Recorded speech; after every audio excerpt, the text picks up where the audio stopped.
미망인으로 혼자 살고 계신 한 권사님에게 두 딸이 있었습니다.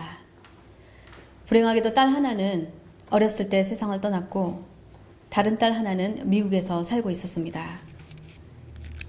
미국에 살고 있는 딸을 방문하기 위해서 비행기를 타고 가는데 비행기가 불안정한 기주를 만나서 심하게 흔들렸습니다.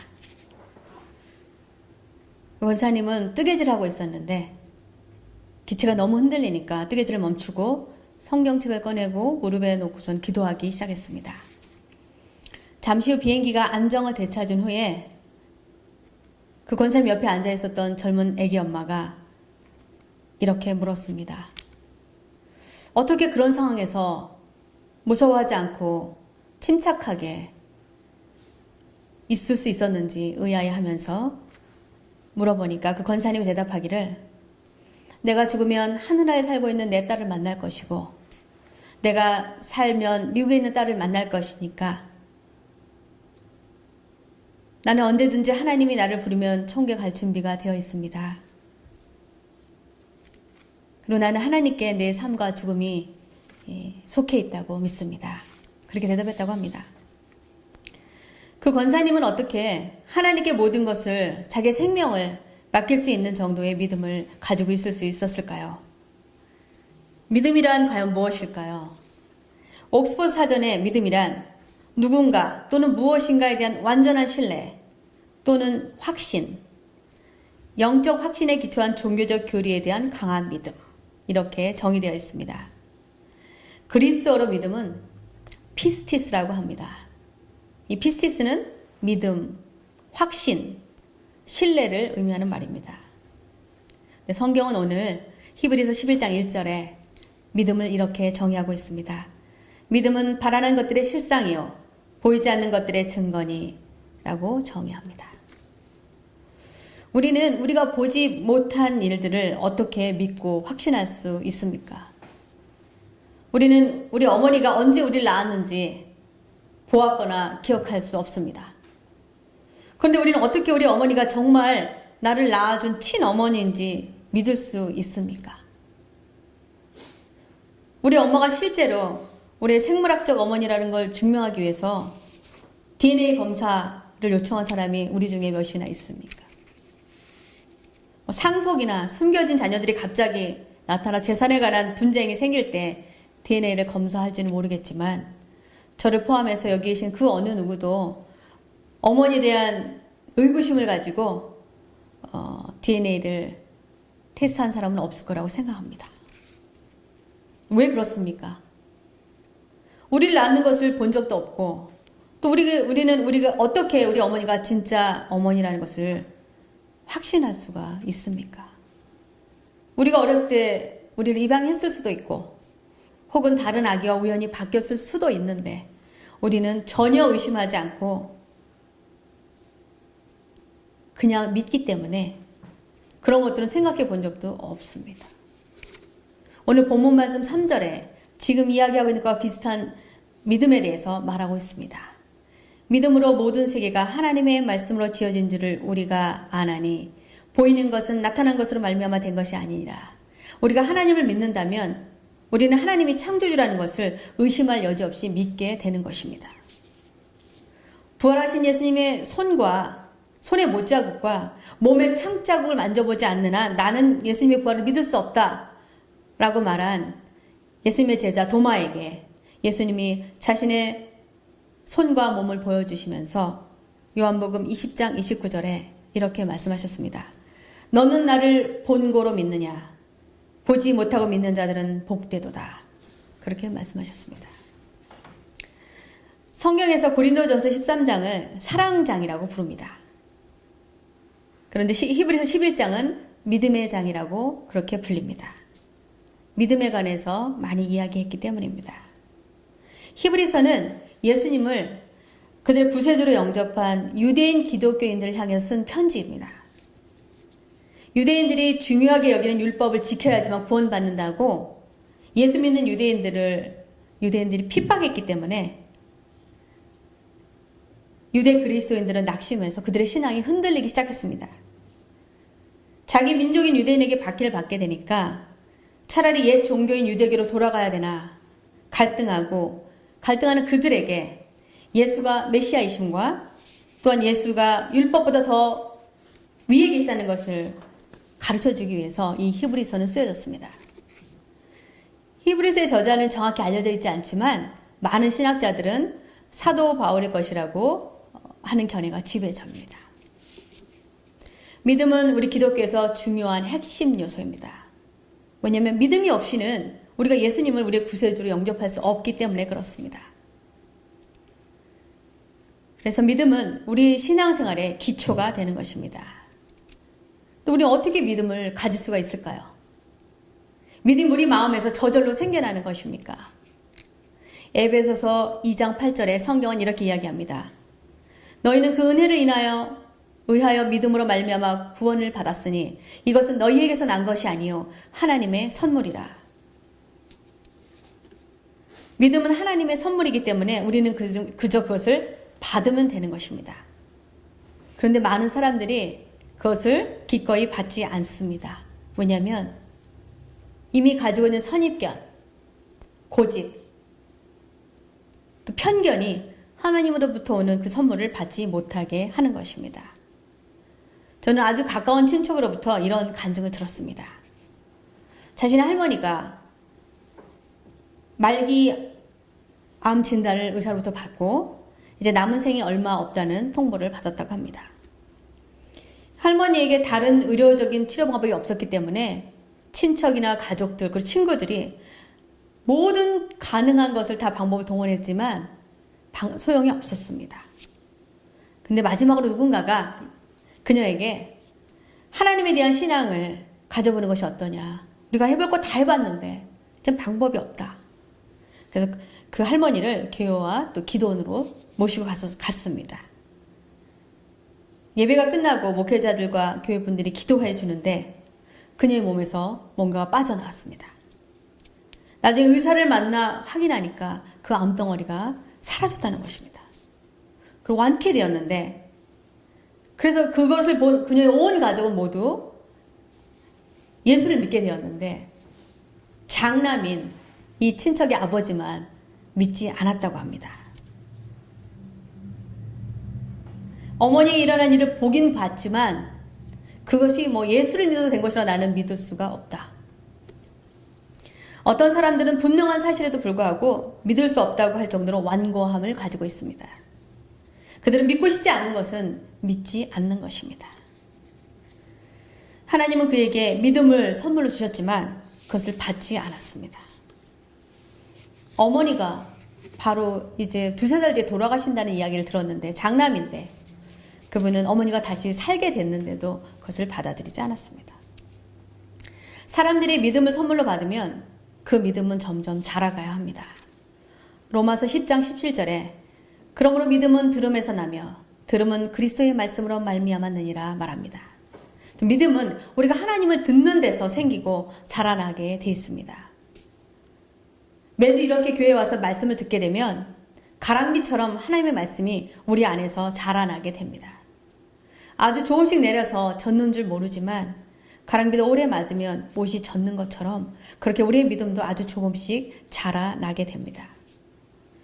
로마서 10장 9절에서 10절에 내가 만일 내 입으로 예수를 주로 시인하며 또 하나님께서 그를 죽은 자 가운데서 살리신 것을 내 마음에 믿으면 구원을 받으리라. 사람이 마음으로 믿어 의에 이르고 입으로 시인하여 구원에 이르느니라.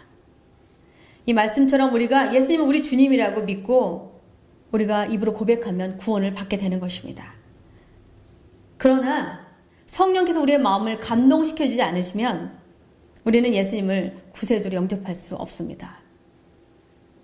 고린도전서 12장 3절에 이렇게 기록되어 있습니다.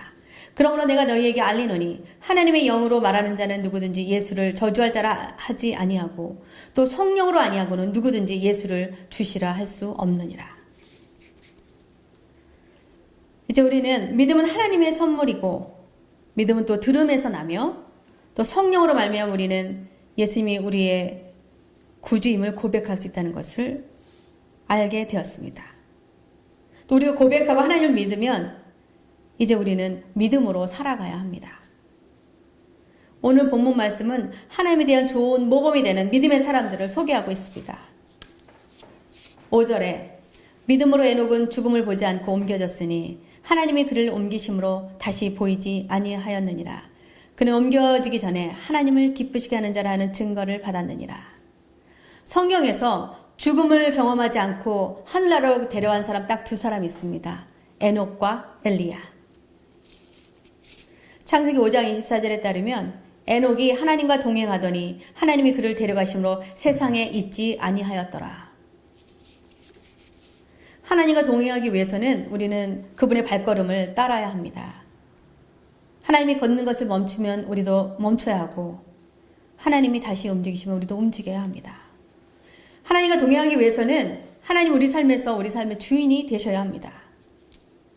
오늘 6절에 말하기를 믿음이 없이는 하나님을 기쁘시게 하지 못하나니 하나님께 나아가는 자는 반드시 그가 계신 곳과 또한 그가 자기를 찾는 자들에게 상 주시는 이심을 믿어야 할지니라 말씀하십니다. 많은 사람들이 교회에 나오고 하나님을 믿지만 모든 사람들이 살아계신 하나님을 경험하는 것은 아닙니다. 우리가 살아계신 하나님을 만나지 못하면 우리는 하나님을 믿을 수가 없어요. 보이지도 않는데 어떻게 하나님을 믿을 수가 있겠습니까? 그럼 어떻게 보이지 않는 하나님이 우리가 어떻게 체험할 수가 있을까요? 성경은 우리에게 이야기해 줍니다.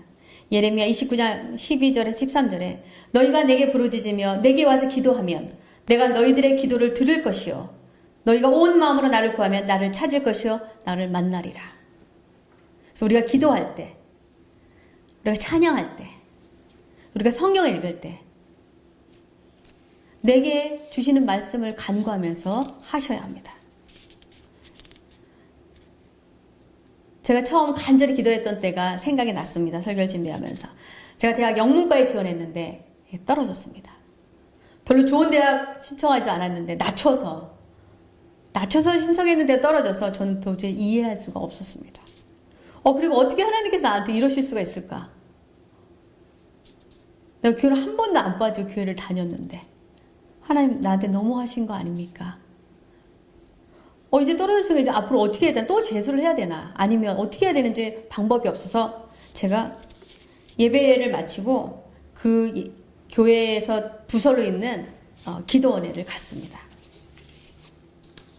혼자서 그런 곳을 가긴 처음이었는데 정말 하나님을 만나고 싶었습니다. 그리고 왜 그렇게 하셨는지 이유를 정말 듣고 싶었습니다. 기도 시간에 정말로 그분의 응답을 듣고 싶어서 온 마음으로 기도했는데 거의 밤새도록 기도했는데 하나님 나는 아무것도 듣지 못했습니다. 그분을 볼 수도 없었고 그분이 나와 함께 있었다고도 느끼지 못했습니다. 그렇지만 그분 앞에 내 온 마음을 다 쏟아 놓았습니다.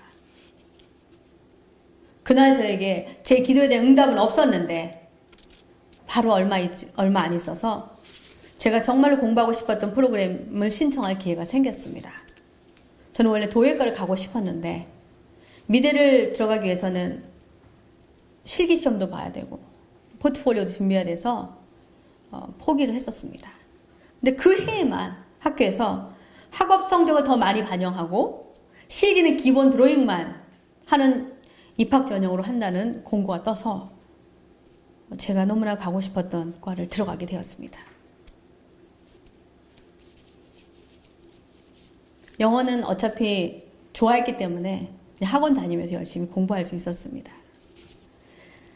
저는 하나님이 저를 위해서 무엇을 준비해 주셨는지 알지 못했기 때문에 내가 직면한 상황에 대해서 불평하고 어떻게 그러실 수가 있는가 그렇게 하나님 앞에 하소연했지만 하나님은 저를 위해서 가장 적절한 제가 정말 원했던 그런 계획을 가지고 계셨던 것입니다. 나중에서야 제가 그 학교에 간 것을 참 감사하게 생각하게 되었습니다. 그 후로 수년간의 여러 가지 기도 훈련, 또 말씀 훈련, 광야 같은 곳에서 살게 하시는 그런 모든 훈련들을 통해서 하나님에 대해서 깊은 믿음을 갖게 됐고 또 하나님과 아주 가까운 인티메이트 릴레이션십을 갖게 되는데 정말 오랜 시간이 걸렸습니다. 우리가 신실하게 하나님을 찾으면 하나님께서는 아주 다양한 방법으로 바로 우리에게 응답해 주지 않으셔도 하나님의 살아계심을 어떤 방법으로 저희들에게 알게 하십니다.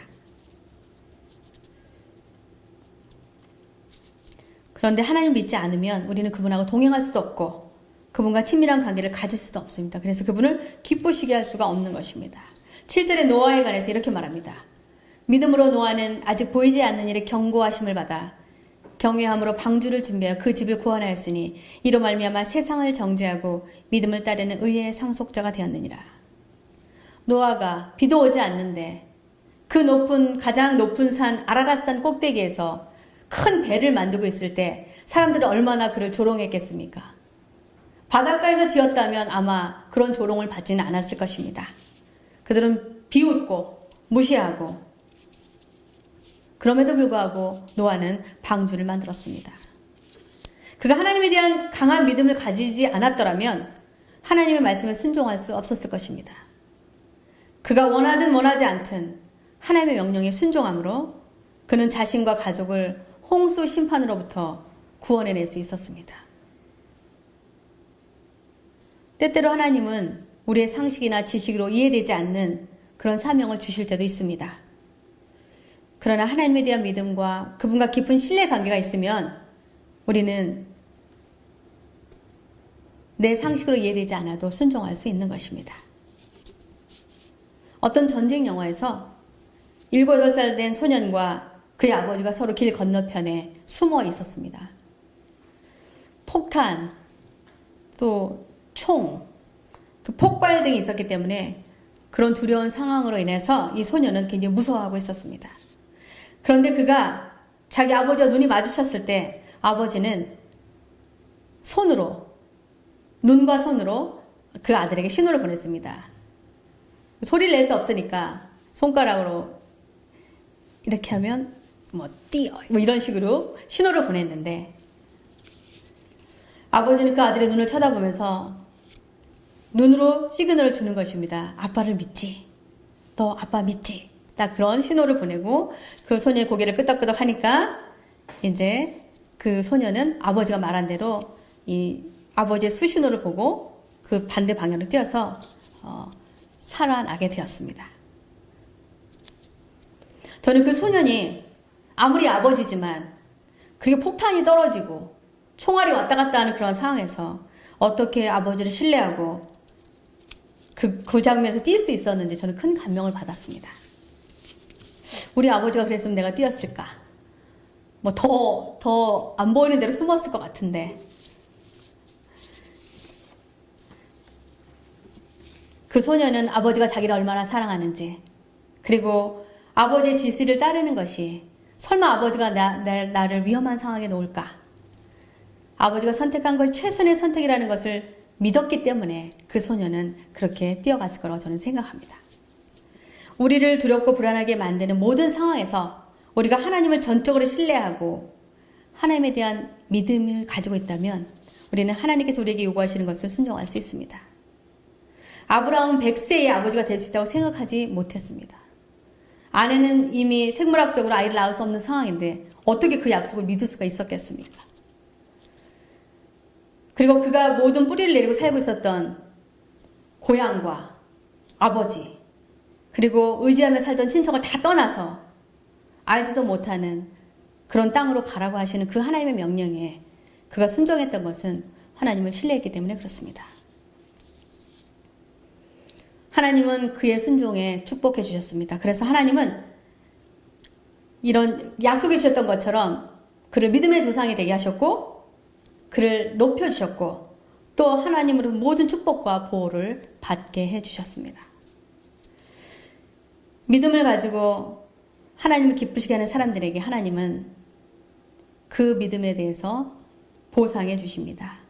에녹을 죽음 없이 하늘로 데려가시고 노아와 그의 가족의 삶을 구해주시고 또 아브라함과 그들의 후손에게 약속하신 모든 축복을 주신 것입니다. 우리는 하나님이 살아계심을 믿어야 하고 또 믿음으로 그분을 기쁘시게 하는 사람에게 상 주시기 때문에 저와 여러분이 하나님을 기쁘시게 하는 사람이 되기를 원합니다. 하나님은 진정으로 우리를 사랑하시는 아버지십니다. 여러분이 혹시 아직 그런 것들이 믿어지지 않으시면 조금만 더 이 말씀을 읽고 또 말씀을 계속 들으시면 하나님께서 분명히 나타내 주십니다. 나에게도 나타내 봐 주십시오. 그렇게 기도하시길 바랍니다. 하나님 정말 살아계시다는, 아까 그 찬양에서 Heavenly Father, are you really there? 그 찬양 그렇게, 하나님 정말 거기에 계시는 거 맞습니까? 하나님이 자신을 우리한테 보여주셔 우리가 하나님을 믿을 수가 있지 않습니까? 정말 하나님을 여러분이 만나게 된다면 하나님보다, 우리 부모님보다 하나님 우리를 더 사랑해 주시고 우리 배우자보다 더 많이 사랑해 주시고 또 그 어떤 친구보다도 우리가 의지할 수 있고 이 세상 그 어떤 거에 의지하지 못해도 하나님을 의지할 때 우리가 마음속에 평강이 오는 것입니다. 여러분이 그런 은혜를 다 경험하시기를 정말 바랍니다. 우리의 상황이나 우리의 생각이나 지식에 관계없이 우리가 하나님을 전적으로 신뢰할 수 있기를 바랍니다. 우리가 의심할 여지 없이 우리 어머니를 친어머니로 믿는 것처럼 그렇게 말입니다. 기도하시겠습니다. 살아계신 아버지 하나님 감사합니다. 오늘 믿음의 말씀을 통해서 믿음이 없이는 하나님을 기쁘시게 못한다는 말씀을 배웠습니다. 하나님, 아직 우리가 하나님의 살아계심을 경험하지 못했다면 하나님 저들의 삶 가운데 저들의 기도할 때에 하나님 저들의 기도를 들어 응답하여 주셔서 하나님 살아계셔서 날마다 역사하시는 하나님이심을 알게 하여 주시옵소서. 그래서 그 살아계신 하나님을 경험함으로 인하여 저들이 하나님을 믿고 순종하며 하나님을 기쁘시게 하는 삶을 살게 하여 주시옵소서. 귀한 발걸음 옮겨주셨사오니 아버지 하나님 우리들의 예배를 기쁘게 받아주시고 하나님께 예비하신 귀한 은혜와 복들을 머리 숙인 저희들에게 내려와 주시기를 기도합니다. 모든 것 감사드리며 살아계신 예수 그리스도의 이름으로 기도하옵나이다. 아멘.